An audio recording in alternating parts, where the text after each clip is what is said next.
Hey guys, what's going on? Welcome back to the channel. Welcome back to part 3 Cinderella project right here. And on this episode, what we're going to do is we're going to try and find a 390 big block and go pick it up from this dude about an hour away. And I do actually want to find a 4-speed manual transmission for this car. Those are really hard to find, and I've been finding 3 speeds and 5 speeds. A 5-speed transmission would be ideal for this car, but honestly I want to find a 4-speed transmission because this is what this car came with, and it would be nice to restore it to original condition with matching numbers 390 big block and matching number transmission 4-speed.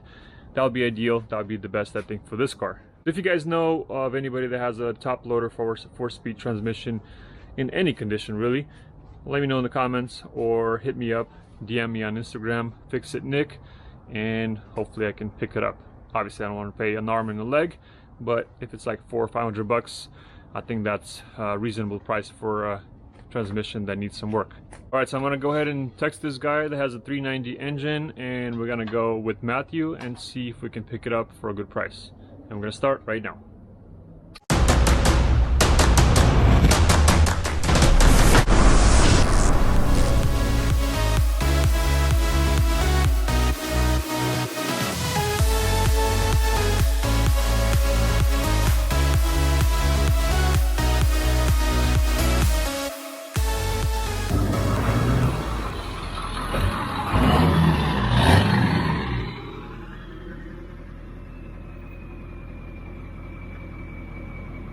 Alright guys, here we go, and the engine is back home, and I actually found the valve covers that were inside Cinderella, inside the car.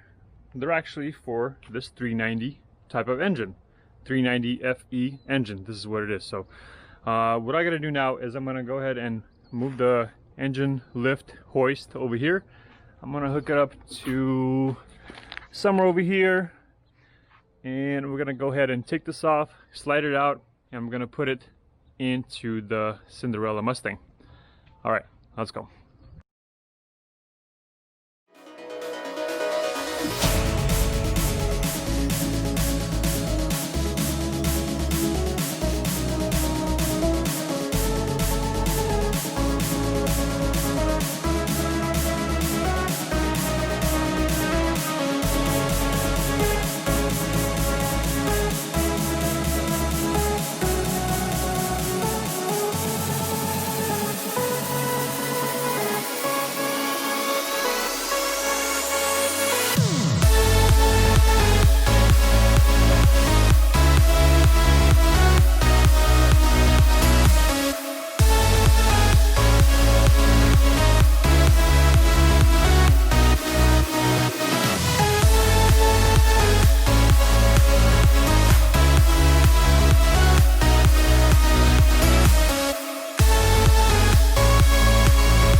here we go. The engine is in and the radiator support is replaced and it's all welded in along with the apron, fender apron.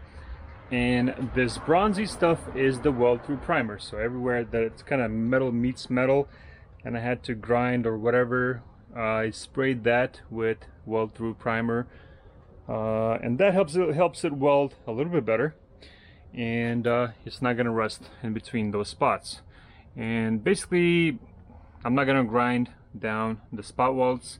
I'm gonna be doing, let's say I'm gonna be doing sandblasting, I'm gonna worry about that stuff later. So for now I'm basically putting all this stuff together that's supposed to be there, and then when I take it to sandblasting, then obviously I'm going to take everything out that I can. I'm going to put it on the cart and then go get it sandblasted.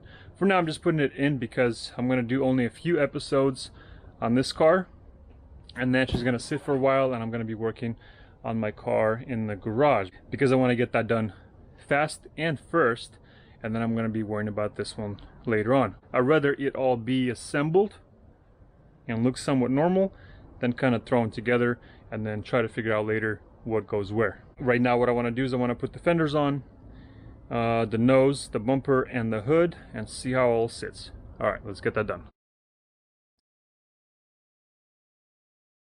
Alright guys, and sadly for some reason, it seems like I lost the footage of me putting the fenders and everything back on the car. I don't know if I accidentally deleted it or it didn't transfer.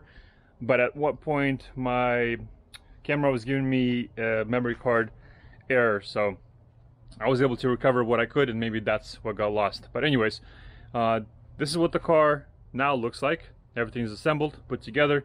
Everything pretty much is roughly installed. Doors closed pretty good. And then we got the trunk. I put all the parts for this car in the trunk. And then it doesn't latch down, obviously, because I don't have the key. Maybe I had the key, but I couldn't find it. And then the driver door, everything closes up pretty good. The windows work pretty good with no problems. So everything is nice and pretty much assembled. And the hood is not original, but I put it on there just so it covers the engine bay. Yeah, so that's what we have, and she looks pretty nice and complete. And obviously I won't be able to work on her for a while. My goal was basically to do like 3 episodes, 4 episodes, get her all assembled, or organize all the parts. There's some parts that I'm going to sell from her because she doesn't need it, or she has some extra parts or whatever. But at this point, at this stage, this is where she looks like. That's how she's going to sit. I'm not sure for how long, until I finish the Mustang in the garage. The one that I really want to just finish up and get it done. I was hoping to get it done this year, but I got pretty much sidetracked a little bit with my friend's Betsy GT500. She's not here right now. She's actually in a different spot on the driveway. So I'm doing a few final touches on Betsy, and then we actually have appraisal coming in the following day. Would be Saturday for me, and probably in a few days for you guys. But appraiser is coming for the car. He's gonna give us the price on that car, and then we can get insurance for her, because I don't want my friend driving the car without the insurance in case something happens. Who knows? All right guys, so I hope you enjoyed the short little season. 3 episodes. I mean, it is what it is. I'll still be looking if I can find a top loader or whatever. If I can get more parts for it, I'll put it in there. But for now, this is it. So guys, I hope you enjoyed this little short project season. Thanks for watching. Subscribe if you're new, and we're gonna get back to the other Betsy and the one in the garage and get more stuff done. Alrighty, see you guys in the next one.